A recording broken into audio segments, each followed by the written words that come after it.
masih dalam seputar berwuduk dan masih dalam seputar sunnah-sunnah di dalam berwuduk. Kita lanjutkan lagi. Kali ini kita awali dengan membaca hadis yang diriwayatkan oleh Abu Hurairah radhiyallahu taala anhu. Abu Hurairah radhiyallahu taala anhu mengatakan, sami'tu an-nabiyya sallallahu alaihi wasallam, aku mendengar Nabi sallallahu alaihi wasallam yaqulu, berkata. Jadi Abu Hurairah mendengar Nabi sallallahu alaihi wasallam bersabda. Apa yang dikatakan Nabi? Kata Nabi sallallahu alaihi wasallam, inna ummati, sesungguhnya umatku. Umatku maksudnya adalah semua yang hidup sezaman dengan semua yang hidup paskah berdakwahnya Nabi sallallahu alaihi wasallam. Umat Nabi Muhammad dimulai dari Nabi Muhammad berdakwah sampai hari kiamat, itu disebut dengan umat Nabi Muhammad. Adapun umat sebelumnya disebut umat Nabi Isa, disebut dengan umat Nabi Musa, disebut dengan umat Nabi Adam, disebut dengan umat Nabi Ibrahim. Sedangkan umat Nabi Muhammad pasca Nabi berdakwah, mulai Nabi berdakwah sampai hari kiamat. Bukan mulainya dari Nabi lahir. Nabi lahir belum berdakwah. Orang yang wafat meninggal dunia sebelum Nabi berdakwah, dia tidak diazab karena dia hidup di zaman Nabi belum berdakwah. Termasuk ibunda dan ayahanda Nabi Muhammad sallallahu alaihi wasallam yang meninggal sebelum Nabi berdakwah.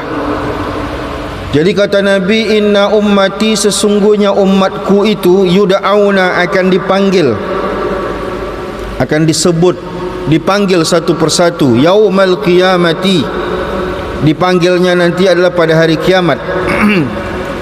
Maksudnya orang sekarang semua di alam kubur, maka begitu hari kiamat tiba, semua akan dibangkitkan dan semua akan dipanggil satu-satu dengan namanya dan nama ayahnya.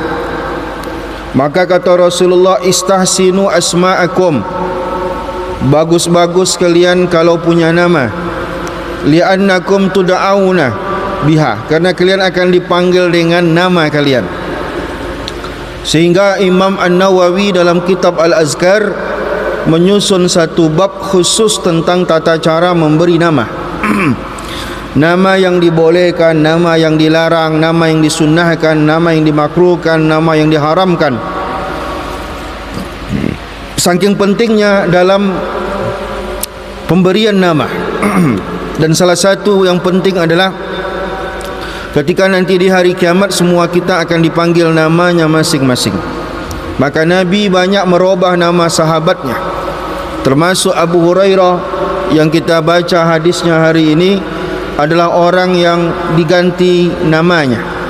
Yang awalnya namanya adalah Abdus Syams, penyembah matahari, hamba matahari, diganti oleh Rasulullah dengan Abdurrahman. Abdurrahman artinya hamba Allah.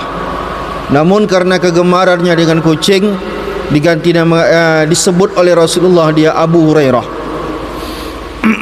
Artinya dari Abdus Syams namanya berubah menjadi Abdurrahman, karena Abdus Syams itu adalah bentuk kesyirikan. Dulu orang penyembah matahari, agama Majusi. Karena Abu Hurairah ayahnya adalah penyembah matahari, penyembah Majusi. Nah, kata Rasulullah, yud'auna, umatku itu akan dipanggil ghurran muhajjalin. Ghur artinya adalah, kalau kita lihat ada kuda itu ada kuda warna hitam, lalu kepala dan kakinya warna putih. Kepalanya disebut dengan ghur, kakinya disebut dengan muhajjal. Ada kuda warna hitam, kepalanya putih, kakinya separuh ke bawah putih. Kepala putih kuda itu disebut dengan ghur, kakinya putih disebut dengan muhajjal. Maksudnya apa kata ulama? Maksudnya adalah itu kan kuda, Mengapa disebutkan ke manusia? Karena nanti gambarannya di hari kiamat ada orang-orang yang bercahaya tangannya, kakinya dan kepalanya pada hari kiamat. Tak semuanya. Jadi di hari kiamat semua orang yang hidup dari zaman Nabi Adam sampai nanti umat manusia terakhir dibangkitkan dari alam kubur. Khusus umat Nabi Muhammad, bukan umat Nabi Adam, bukan umat Nabi Nuh, bukan umat Nabi Idris. Sebagian umat Nabi Muhammad ada terlihat cahaya. Tak semuanya, sebagian saja. Bercahaya di mananya? Ghurnya, kepalanya, dan muhajjalnya, tangannya dan kakinya. Diumpamakan dengan kuda tadi, tangannya, kakinya. Maksudnya apa? Kenapa dia bisa bercahaya? Kata Rasulullah, min atharil wudu, disebabkan karena bekas wudunya. Jadi orang-orang yang rajin berwudu, maka umat Nabi Muhammad ada wudu, umat Nabi sebelumnya tidak ada wudu. Nah, jadi umat Nabi Muhammad ada wudu. Ini membedakan nanti umat Nabi Muhammad, tapi tak semua umat Nabi Muhammad, karena sebagian umat Nabi Muhammad tidak mau berwudu. Orang kafir pun umat Nabi Muhammad, dia tidak pernah berwudu. Dan orang yang rajin berwudu untuk solat, maka orang seperti ini akan terlihat mencolok nanti di hari kiamat. Apanya yang mencolok? Bercahaya, berkilau. Karena itu Allah memuliakan dia. Dari mana kilauan itu datang? Datangnya, kata Rasulullah, min asaril wudu, dari bekas wudunya. Maka ini anjuran Rasulullah, faman istata'a minkum an yutila ghurratahu falyaf'al. Maka siapa yang mau panjang bekas cahaya tadi, kepalanya bercahaya semua, tangannya bercahaya semua, kaki bercahaya semua, maka lakukanlah. Maksud lakukanlah, kerjakanlah, jangan yang wajib saja, bacakan juga yang sunnah supaya cahayanya lebih panjang. Ini berkaitan dengan pembahasan subuh tadi. Saya menjelaskan bahwa wudu wajib, tangan itu cuma sampai siku. Wudunya sunnah jika dia lanjutkan sampai lengan, maksimal sunnahnya. Maka kalau ada orang berwuduknya cuma sampai siku, maka segitulah terlihat cahayanya nanti di hari kiamat. Siapa yang ingin cahayanya itu lebih panjang, kata Rasulullah, panjangkanlah wuduknya lebih dari sekedar wajib. Berarti sampai ke lengan, batas maksimal sunnah sampai bahu. Kaki wajibnya sampai mata kaki saja, tapi sunnahnya sampai betis, dan maksimal sunnahnya itu boleh sampai lutut. Kita membasuh kaki, wajibnya cuma sampai mata kaki saja. Naik di atas itu sunnah. Sampai setinggi mana? Antara mata kaki ke betis itu sunnah.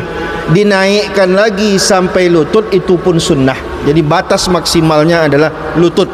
Lebih dari lutut ke atas maka sudah makruh, tidak lagi mendapatkan sunnah, justru hukumnya makruh. Nah, jadi hadis ini bagaimana cara memahaminya? Pemahaman terhadap hadis ini adalah anjuran Rasulullah agar kita jangan pelit dalam berwudu, agar kita tidak hanya berwudu pada batas wajib saja, tapi berwuduklah sampai ke batas sunnah.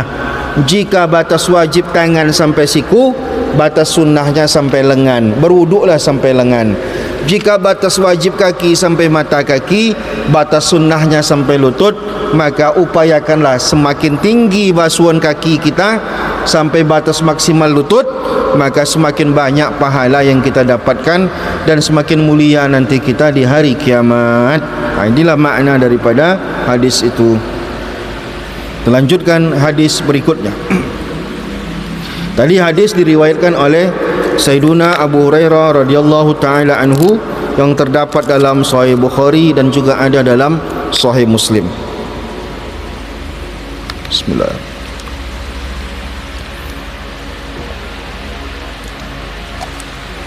Jika ada diskusi langsung tunjuk tangan, kalau tidak ada saya lanjutkan. Hadis berikutnya diriwayatkan oleh Sayyidah Aisyah radhiyallahu taala anha. Isteri Nabi, satu-satunya yang perawan dari 12 isteri Nabi adalah Sayyidah Aisyah radhiyallahu taala anha. Ada satu lagi yang perawan tapi bukan isteri tapi budak, yaitu Maria Qibtiyah. Sedangkan isteri Nabi yang resmi isteri dan itu adalah perawan satu-satunya adalah Sayyidah Aisyah radhiyallahu taala anha yang menikah dengan Rasulullah di usia 6 tahun, serumah dengan Rasulullah umur 9 tahun, tapi tidak memiliki anak karena anak Rasulullah hanya bersumber dari 2 perempuan saja, yaitu dari Sayyidah Khadijah satu, dari Sayyidah Maria Qibtiyah satu. Jadi sumber anak Nabi cuma 2 dari 12 istrinya. Jadi Sayyidah Aisyah termasuk isteri yang tidak memiliki anak, dan Sayyidah Aisyah ketika Nabi wafat umurnya masih 18 tahun, dan semua isteri Nabi adalah Ummul Mukminin. Ummul Mukminin artinya isteri Nabi itu ibunya orang-orang beriman, sehingga ketika Nabi meninggal dunia tidak ada yang boleh menikah dengan isteri-isteri Nabi sallallahu alaihi wasallam. Maka Sayyidah Aisyah setelah Nabi meninggal dunia tidak pernah makan sekalipun di siang hari karena dia berpuasa setiap hari. Sayyidah Aisyah radhiyallahu taala menceritakan, jadi dari sekian banyak isteri Nabi, Sayyidah Aisyah termasuk satu dari 7 sahabat yang paling banyak meriwayatkan hadis karena dia anak muda, energik, punya waktu dan mengajarkan ilmunya. Apa kata Sayyidah Aisyah radhiyallahu taala anha? Kana Nabi sallallahu alaihi wasallam, Nabi sallallahu alaihi wasallam yu'jibuhu tayammunu, Nabi suka mendahulukan kanan. Nabi suka mendahulukan sebelah kanan. Fi tana'ulihi, baik dalam urusan memakai sendal. Jadi Nabi sendal ada sepasang, ada kanan ada kiri, Nabi dahulukan kanan. Jadi Nabi memakai pakaian sendalnya dahuluan kanan. Inilah dalil dikiaskan kepada pakaian yang lain. Jika celana ada kanan ada kiri, dahulukan kanan, itu sunnah. Jika baju ada kanan ada kiri, dahulukan kanan, itu sunnah. Dikiaskan dari mana? Dikiaskan dari sendal Nabi. Nabi pakai sendal, mendahulukan pakai sendal kanan, baru dia pakai sendal kiri. Begitu juga wa tarajjulihi, begitu juga ketika Nabi menyisir rambutnya. Diriwayatkan, dapat kita lihat di dalam kitab Syama'il Muhammadiyah. Dalam kitab Syama'il Muhammadiyah dijelaskan secara detail bentuk fisik Nabi sallallahu alaihi wasallam. Di antara bentuk fisik Nabi yang dikisahkan di dalam hadis adalah Nabi rambutnya panjang. Dalam sebuah hadis disebutkan ukurannya sampai ke telinga, dalam hadis lain disebutkan ukuran rambut Nabi sampai ke bahu. Dan Nabi meninggal dunia, jumlah ubannya itu hanya 14 sampai 20 lembar saja. Yang paling populer cuma 14 lembar. Nah, Nabi rambutnya panjang dan berminyak. Nabi memakai minyak rambutnya supaya rapi dan menyisirnya. Karena zaman dahulu tidak ada tempat potong rambut semudah seperti kita sekarang. Maka Nabi ini rambutnya ikal dan rambutnya tebal, rambutnya lebat. Oleh karena itu Nabi menyisir rambutnya biar kelihatan rapi. Nah, jadi rambut Nabi itu disisir. Nah, bagaimana sunnahnya menyisir rambut? Nabi mengajarkan sunnahnya menyisir rambut itu mendahulukan menyisir sebelah kanan, baru sebelah kiri. Nah, itulah sama kalau kita tahallul haji, potong rambut kanan dulu, atas baru kiri. Kalau kita mencukur anak, kanan dulu, atas baru kiri, baru belakang. Jadi gitu. Jadi dari kanan ke kiri. Balik nyisir, potong rambut, cukur rambut, apapun itu disunnahkan kanan dulu, baru atas, baru kiri yang terakhir. Nah, begitu dia. Wa tuhurihi, begitu juga Nabi dalam bersucinya. Ini dalil bahawa semua kegiatan bersuci, baik saat mandi wajib maupun saat berwuduk, disunnahkan untuk mendahulukan kanan daripada kiri. Dahulukan kanan daripada kiri itu hukumnya sunnah. Artinya barang siapa yang mendahulukan kiri daripada kanan, maka berwuduknya sah. Karena mendahulukan kanan daripada kiri hanyalah sunnah, bukan wajib, bukan rukun, bukan syarat sah dan lain-lain. Ada orang berwuduk, tangan kiri dulu basuh, baru tangan kanan, sah, tapi tidak afdal. Artinya pahalanya tak sempurna, tapi tetap sah. Dia membasuh kaki kiri dulu baru kanan, sah, tapi tidak afdal. Kalau dahulukannya yang kanan, maka pahalanya akan mendapat lebih banyak daripada dia mendahulukan yang kiri. Itu maksudnya. Jadi wa fi sya'nihi kulli, tapi sebenarnya Nabi dalam semua urusannya, dalam keseharian, memberi orang, mengambil sesuatu dari orang, minum dan lain-lain, semua urusan Nabi itu yang baik-baik mendahulukan yang kanan, yang kotor-kotor baru dia menggunakan tangan kiri. Begitu dia teknisnya, begitu dia sunnahnya. Jadi orang yang berwuduk mendahulukan kanan itu adalah perkara sunnah.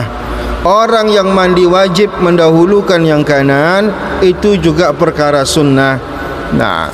Kalaulah ada orang berwuduk mendahulukan kiri, maka dia hanya kehilangan sunnah, tapi berwuduknya sah. Begitu dia makna daripada hadis ini. Wallahu a'lam. Kita lanjutkan lagi ke hadis berikutnya. Kalau ada diskusi silakan, kalau tidak ada saya lanjutkan.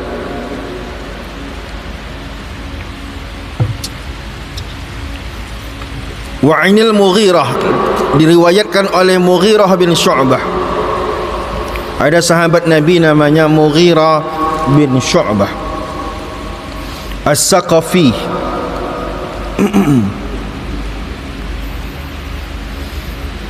Radhiyallahu ta'ala anhu, semoga Allah meridainya.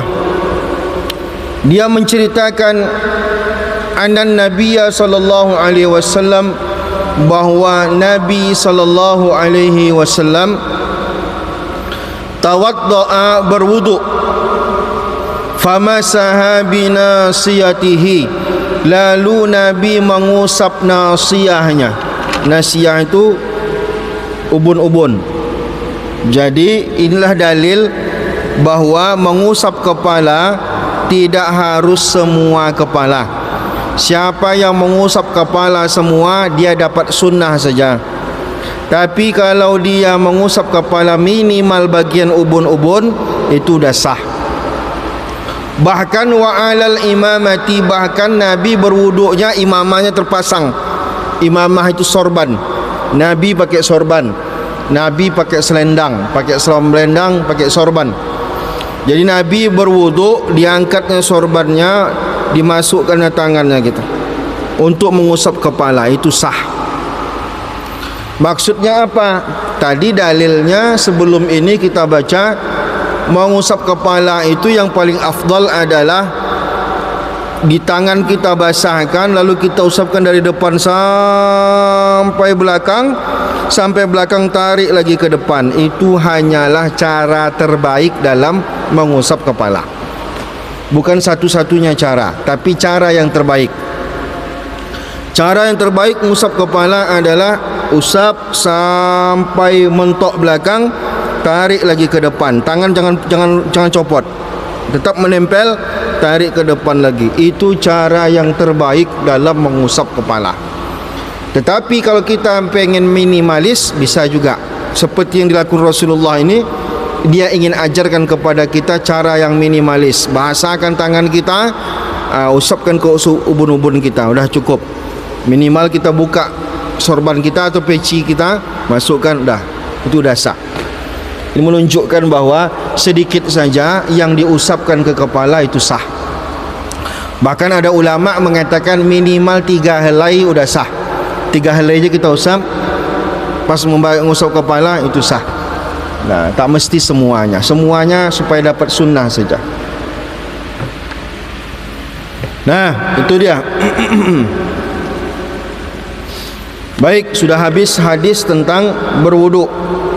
Satu lagi hadis tentang berwuduk sebelum kita pindah ke judul yang lain. Wa an Anas radhiyallahu taala anhu, dan diriwayatkan pula oleh Anas bin Malik. Anas bin Malik adalah pembantu Rasulullah sallallahu alaihi wasallam. 10 tahun dia menjadi pembantu Rasulullah, sehingga banyak hadis-hadis yang dihafal oleh Anas bin Malik radhiyallahu taala anhu. Anas bin Malik ketika Rasulullah pindah ke kota Madinah, ibunya datang bawa anak bernama Anas, usianya 10 tahun, dibawa ke Rasulullah. Ya Rasulullah, aku tak punya apa-apa yang bisa ku persembahkan kepadamu, kata ibunya, tapi aku punya anak laki-laki, silakan jadikan dia pembantumu. Diterima oleh Rasulullah, didoakan oleh Rasulullah, Allahumma tawil umrahu, ya Allah panjangkan umur anak ini, wa kasir malahu, banyakkan harta anak ini, wa waladahu, dan banyakkan keturunan anak ini. Maka dikabulkan oleh Allah doanya. Maka Anas bin Malik usianya 100-an lebih. Lalu kemudian Anas bin Malik ini punya kekayaan yang luar biasa, melimpah, pohon kurmanya berkali-kali panen dalam setahun. Dan lalu kemudian anak keturunannya banyak, dan tercatat dia meninggal dunia lebih 40 orang anaknya. Doa Rasulullah makbul kepada Anas bin Malik radhiyallahu taala anhu. Doa ini baik untuk didoakan ke anak-anak. Jadi ada 2 doa Rasulullah sallallahu alaihi wasallam kepada anak-anak yang populer. Satu doa Rasulullah kepada Ibnu Abbas, yaitu Allahumma faqihu fid din wa 'allimhu ta'wil. Doa Rasulullah kepada Ibnu Abbas radhiyallahu taala anhu, sepupu Rasulullah. Yang kedua doa kepada Anas bin Malik inilah, Allahumma tawil umrahu wa kassir malahu wa waladahu. Baik, 2 doa ini dipanjatkan kepada Allah untuk anak kita ataupun anak-anak orang yang minta doa kepada kita. Nah, apa kata Rasulullah sallallahu alaihi wasallam? Apa kata Anas bin Malik radhiyallahu taala anhu?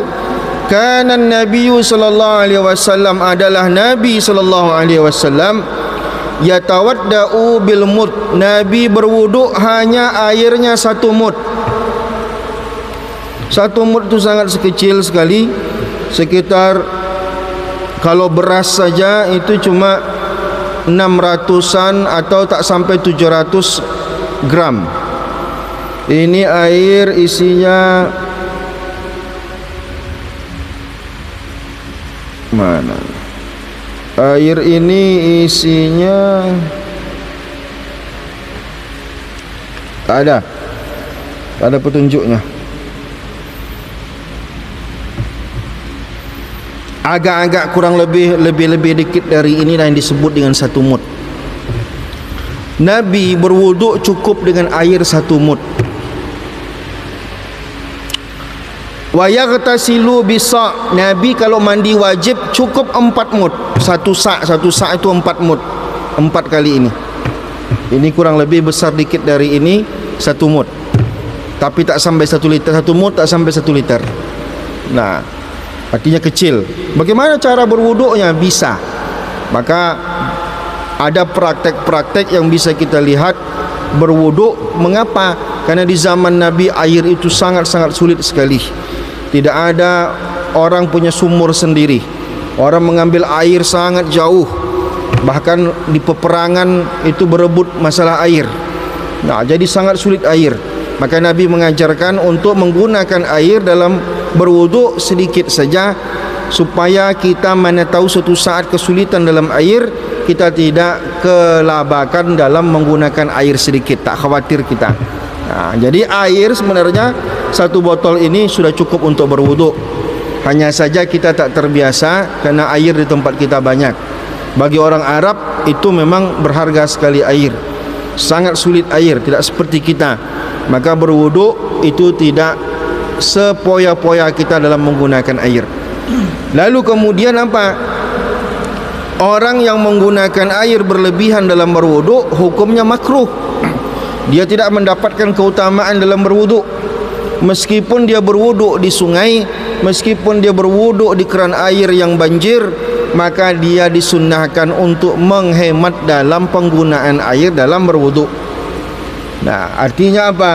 Kita tidak dibolehkan untuk sembarangan dalam menggunakan air. Ini prakteknya di tempat kita, keran air yang dibuka begitu besar, padahal cukup sebenarnya setengah dari itu. Kekencangan air itu tak mesti full, tapi kita buka keran air full, sehingga berlebihan dalam menggunakan air hukumnya makruh. Nah, jadi perlu kita untuk mewaspadai supaya nanti ibadah kita supaya dapat pahalanya maksimal. Jangan sampai nanti kita beribadah banyak tapi pahala kita tak maksimal. Mengapa bisa tak maksimal? Karena kita melakukan perkara-perkara makruh dalam ibadah. Hati-hati. Nah, kita lanjutkan. Kita sudah selesai masalah wuduk, tata cara wuduk dan sunnah-sunnah dalam berwuduk, kita selesaikan.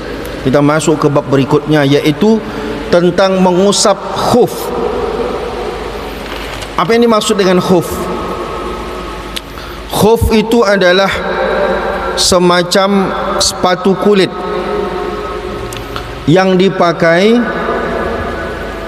nanti ketika kita berwuduk, ketika mencuci kaki. Khuf itu tak mesti dibuka, cukup diusap saja. Nah, jadi ceritanya dulu orang Arab biasa pakai khuf.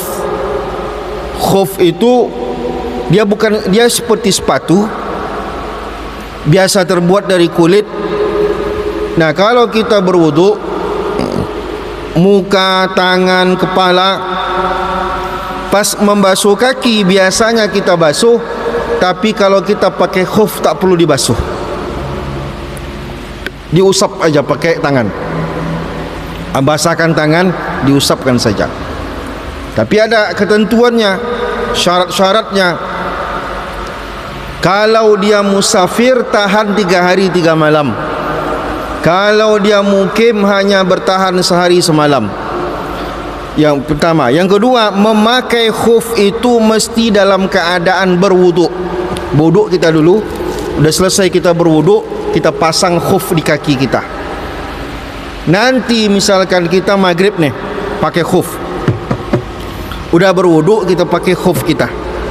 Nanti isya bapak kalau mau berwuduk lagi, khuf itu tak perlu dicopot.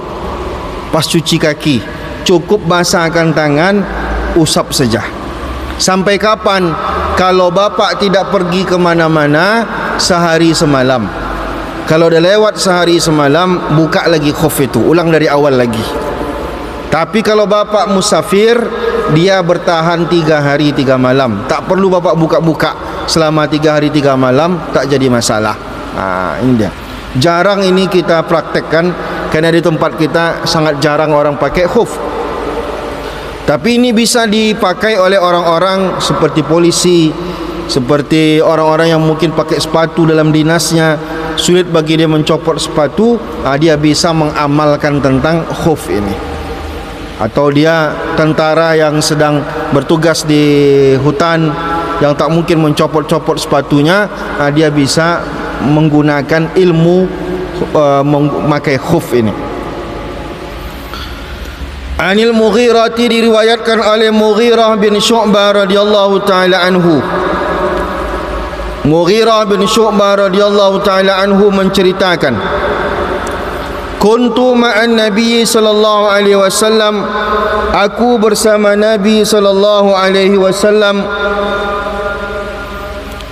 dalam suatu perjalanan. Nabi bersama sahabatnya, fatawadda'a, lalu Nabi berwuduk. Tapi Nabi berwuduknya, kakinya tidak dibasuhnya. Fa'ahwaitu, lalu aku ulurkan tanganku untuk li'anzi'a khuffaihi, untuk mencabut khuf Nabi. Nabi pakai khuf. Jadi ceritanya dalam suatu peperangan, Nabi pergi di perang. Karena melakukan peperangan, Nabi pakai khuf, pakai sepatu. Ketika mau mencuci kaki, sahabat tadi pengen nolong Nabi, pengen dicopotnya sepatu Nabi biar Nabi mudah untuk mencuci kakinya. Faqala, apa kata Nabi? Da'huma, tidak usah copot. Ini dalilnya. Jadi ceritanya saya ulangi lagi. Nabi pergi berperang pakai sepatu, pakai khuf. Ketika Nabi berwudu, basuh muka, basuh tangan, usap kepala. Pas giliran membasuh kaki, sahabat mau nolong mencopot sepatu Nabi.